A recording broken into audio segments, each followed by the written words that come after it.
Scott, so why do we have to seal stone?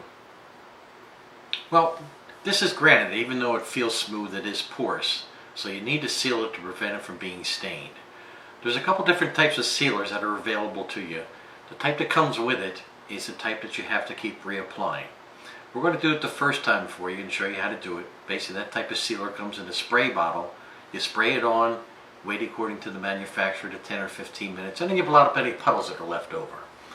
It's going to soak into the stone and dry, and once it's dried, it will prevent that stone from being stained.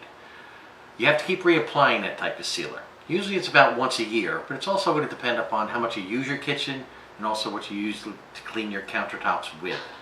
If you use something to clean your countertops that has a bleach, an ammonia, an abrasive, or a citrus, it's going to prematurely remove that type of sealer, so you have to do it more often.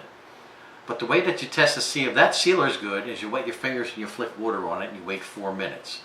After 4 minutes of the water still beads up, just like wax in your car, it means your sealer is good. If it starts to soak into the stone, then it's time to reseal it. The other option that you have is the dry treat. Basically, that's a 15-year sealer, and that gets applied once after it's been installed in your home, and then you don't have to worry about sealing it for the next 15 years. And the best part about that is it also comes with a warranty from the manufacturer against staining. So if you ever do get a stain, then you just get in touch with the manufacturer and they'll take care of it for you. My name is Scott. If you have any additional questions about it, the sealer, please feel free to drop in and we'll be more than happy to explain it in more detail for you.